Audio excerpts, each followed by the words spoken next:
Friends, कैसे हैं आप सब। उम्मीद करती हूँ आप लोग अच्छे होंगे। जबकि वर्कशीट नंबर 53 आई है, इसे अच्छे से लेबल कीजिए। पठन अभियान में आज आपकी हिंदी की वर्कशीट है, लिख लीजिए, डेट डाल दीजिए, अपना नाम, अपने टीचर का नाम लिख लीजिए। चलिए पढ़ना शुरू करते हैं। बेटा, आज हम लोग जल प्रदूषण के बारे में पढ़ेंगे, है ना। ये एक बहुत बढ़ती हुई समस्या है हमारे पृथ्वी की, कि जल प्रदूषण बढ़ते ही जा रहा है। आपको पता है ना, प्रदूषण कितने प्रकार के होते हैं? 4 प्रकार के, है ना। जिसमें एक आपका वायु प्रदूषण होता है, एक आपका ध्वनि प्रदूषण होता है, एक आपका मृदा प्रदूषण होता है और एक आपका जल प्रदूषण होता है। ठीक है, तो आज हम लोग जल प्रदूषण के बारे में पढ़ेंगे। देखिए यहाँ क्या लिखा है। ये बात एकदम सही है कि अगर पृथ्वी पर जल नहीं होगा तो जीवन नहीं रहेगा। यानी अगर पृथ्वी पर पानी नहीं बचेगा तो पृथ्वी पर जीवन भी नहीं रहेगा। संसार के सभी लोगों के लिए जल अमूल्य धन है, ऐसा धन जिसका कोई कीमत ना हो, है ना। जिसे पीकर इस धरती पर सभी प्राणी, पशु पक्षी, पेड़ पौधे जीवित हैं। यानी कि सब कोई, चाहे इंसान हो, मनुष्य, जानवर, पेड़ पौधे, सब लोग जिंदा ही इसीलिए हैं कि यहाँ पे पानी है। ठीक है, आगे लिखते हैं। पर इस जीवन के लिए जल का शुद्ध होना भी अनिवार्य है। यानी कि ये ज़रूरी नहीं है कि पानी है और आप सुरक्षित हैं, नहीं, बल्कि पानी का शुद्ध होना भी ज़रूरी है। अगर पानी गंदा होगा तो आप बीमार पड़ जाएंगे, है ना। शुद्ध जल के लिए जल के स्रोतों जैसे कि नदी, झरना, झील, तालाबों को भी प्रदूषण से मुक्त रखना होगा। यानी अगर हम चाहते हैं कि हमें साफ पानी मिले तो जो हमें जल के स्रोत है, जहाँ से हमें पानी मिलता है ना, उन सब चीज़ों को भी साफ रखना पड़ेगा। जल प्रदूषण की समस्या को जानने से पहले हमें जल प्रदूषण का अर्थ समझना बहुत ज़रूरी है। जब पानी के विभिन्न स्रोतों जैसे नदियों, झीलों, कुओं, तालाबों, समुद्र आदि में दूषित तत्व आकर मिल जाएं, तो उस स्थिति को हम जल प्रदूषण कहते हैं। आई बात समझ में कि क्या होता है? जो भी आपके पानी के स्रोत हैं उसके अंदर कोई भी दूषित चीज़, जैसा कि आप यहाँ देख पा रहे हैं, है ना, गंदी चीज़ आके मिल जाए, उसे हम लोग क्या कहते हैं? जल प्रदूषण कहते हैं। वो पानी को गंदा करने लगता है। ठीक है, तो आगे लिखते हैं। तो उस स्थिति में क्या होता है? उसी को हम जल प्रदूषण कहते हैं। ये दूषित और जहरीले तत्व प्राकृतिक और मानवीय कारणों की वजह से जल में जाकर मिल जाते हैं और जल को प्रदूषित बनाते हैं।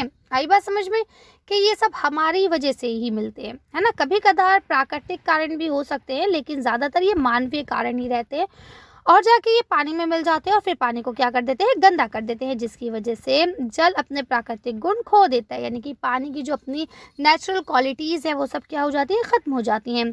आसान शब्दों में इसे ऐसा समझा जा सकता है कि जब हम किसी भी प्रकार के कचरे को सीधा जल में फेंक देते हैं तो इससे जल प्रदूषण होता है। यानी कि हमें देखिए, कचरा जो है इंसान फेंकता है, ठीक, तो क्या होता है कि बेटा उसे जहाँ उसकी जगह है वहाँ फेंका जाना चाहिए, क्योंकि अगर हम सही जगह पे उसे फेंकेंगे तो वो सही से आपको डिकम्पोज हो जाएगा, या जो भी उसका करना है, रीयूज़ करना है, रिसाइकिल करना है, जो भी करना है वो सही से हो जाएगा, है ना। और वहीं अगर हम सीधा पानी में फेंक दें तो क्या होगा? वो पानी को गंदा करेगा। ठीक है, तो आगे बोलते हैं। तो इससे क्या होता है? जल दूषित हो जाता है। जब जल में जानवरों का मल, यानी कि जो जानवरों की पॉटी होगी, वो जहरीले औद्योगिक रसायन यानी कि जहरीले पदार्थ, घरों और कारखानों से निकलने वाले कचरा जैसे पदार्थ जाकर मिल जाते हैं, तो हमारे प्राकृतिक का जल जो है उसके जो स्रोत होते हैं जैसे झील, नदी, समुद्र, है ना, भूमिगत जल, ये सब क्या हो जाते हैं? ये प्रदूषित हो जाते हैं, है ना, प्रदूषण का शिकार बन जाते हैं, जिसका मनुष्य और अन्य जीवों पर गंभीर और क्या बोलते हैं आपका घातक प्रभाव पड़ता है। यानी कि बहुत सीरियस और बहुत ज़्यादा खतरनाक प्रभाव पड़ता है। यदि समय रहते इस बढ़ते हुए जल प्रदूषण की समस्या की ओर हमने ध्यान नहीं दिया तो एक दिन ऐसा आएगा जब पूरा देश जल संकट का सामना कर रहा होगा। अभी आप लोग ने देखा ना कि किस तरह से हम लोग ने वायु यानी ऑक्सीजन के लिए कितनी परेशानियों का सामना करा था कोरोना काल में, है ना। तो वही चीज़ है कि अभी ऑक्सीजन के लिए हम लोग ने किया था। अब अगर ऐसे ही बढ़ता रहा तो ऐसा दिन भी आ जाएगा कि शायद हमें पानी के लिए भी इसी तरह का संघर्ष करना पड़े। ठीक है, अब देखिए यहाँ लिखते हैं। पहला प्रश्न आपको दिया गया है, इस गद्यांश को बोलकर पढ़िए और अपने माता पिता एवं परिवार के सदस्यों को सुनाइए। तो ये काम तो आप खुद से कर लेंगे। अगला लिखा है, इस कहानी में जिन शब्दों के अर्थ और उच्चारण में आपको कठिनाई हुई है उन शब्दों की सूची बनाइए तथा अपने शिक्षक और शिक्षिका या परिवार के सदस्यों से उनके अर्थ और उनका उच्चारण पूछने का अभ्यास कीजिए, है ना। तो ये भी मैंने अभी आपको पढ़ के सुना ही दिया है। मुझे नहीं लगता कि शायद कुछ भी ऐसे होगा जो आपको समझ में नहीं आया। अगर फिर भी आता है तो आप अपने पेरेंट्स से, टीचर से या मुझसे कमेंट्स करके पूछ सकते हैं। चलिए आगे पढ़ते हैं। नेक्स्ट क्वेश्चन आपका लिखा है, जल प्रदूषण को रोकने के क्या उपाय हो सकते हैं, है ना। अपने साथियों और शिक्षकों से चर्चा करके लिखिए। तो अब इसका आंसर हम लोग देख लेते हैं कि भाई क्या क्या उपाय हो सकते हैं, हम जल प्रदूषण को कैसे रोक सकते हैं। चलिए आंसर देखते हैं। तो देखिए आप यहाँ लिख सकते हैं कि भाई मृतक पशु के जलीयांशों को क्या करना है, जीवन में जो विसर्जित कर देते हैं उसको नहीं करना चाहिए, उस पर प्रतिबंध लगाना चाहिए। समय समय पर जो जल के स्रोत हैं उनसे हानिकारक पौधे इनको निकाल देना चाहिए ताकि वो पानी को गंदा ना कर सके। नदी तालाब में पशुओं के नहाने पर भी पाबंदी लगाना चाहिए, है ना। जो साइड में जगह है आप वहाँ पे अलग से गड्ढा खोद लो, वहाँ पानी भर के उन्हें नहला दो, उसके बाद उसे बंद कर दो, है ना। तो ये होना चाहिए। खतरनाक कीटनाशक उपयोग जो हम लोग करते हैं इसके ऊपर प्रतिबंध लगाना चाहिए, इसको बंद कर देना चाहिए। पशुओं के प्रयोग के लिए अलग से जल स्रोत का प्रयोग करना चाहिए, जैसा कि अभी मैंने आपको बस समझा दिया।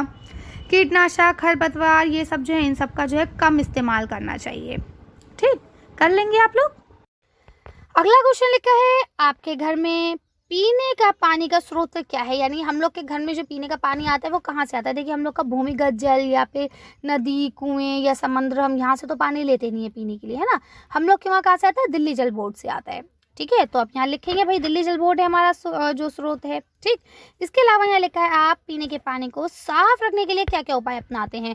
तो चलिए इसका पूरे का आंसर देखते हैं, फिर वीडियो को फिनिश करेंगे। आंसर लिख सकते हैं कि हमारे घर में पीने का पानी दिल्ली जल बोर्ड से आता है ना। पानी को हम क्या करते हैं, साफ़ रखने के लिए निम्न उपाय अपनाते हैं। जैसे नंबर 1 मैंने लिखा है कि इसे साफ़ करने के लिए हम लोग पीतल के बर्तन में या तांबे के या मिट्टी के बर्तन में रख देते हैं, 100 डिग्री सेल्सियस पर उबालते हैं, ठीक है ना। या इसको पानी को अच्छा बनाने, पीने लायक बना लेते हैं। या फिर इसके अलावा हम क्या करते हैं, कांच की बोतल में भरकर 8 घंटे के लिए धूप में रख सकते हैं, ठीक है। और फिर ये साफ़ हो जाता है और फिर ठंडा होने पर इसे हम पी सकते हैं। या फिर वाटर फिल्टर का प्रयोग कर सकते हैं, या फिर कपूर और सल्फर वगैरह होता है उसको डाल देते हैं, है ना, गंधक जिसे बोलते हैं हिंदी में। तो गंधक टंकियों में डाली जाती थी पहले ज़माने में, जब ये फ़िल्टर और सरकारी पानी ये सब चीज़ें नहीं हुआ करता था। तो आप लोग इसे कर लेंगे। चलिए तो आज की वीडियो को हम लोग यही ख़त्म करते हैं। आज की वर्कशीट में बस इतना ही। अगर आपको वीडियो पसंद आई हो तो प्लीज़ इसे लाइक और शेयर करें। अगर अभी तक आपने हमारे चैनल को सब्सक्राइब नहीं किया तो प्लीज़ हमारे चैनल को सब्सक्राइब करें। Thank you for watching.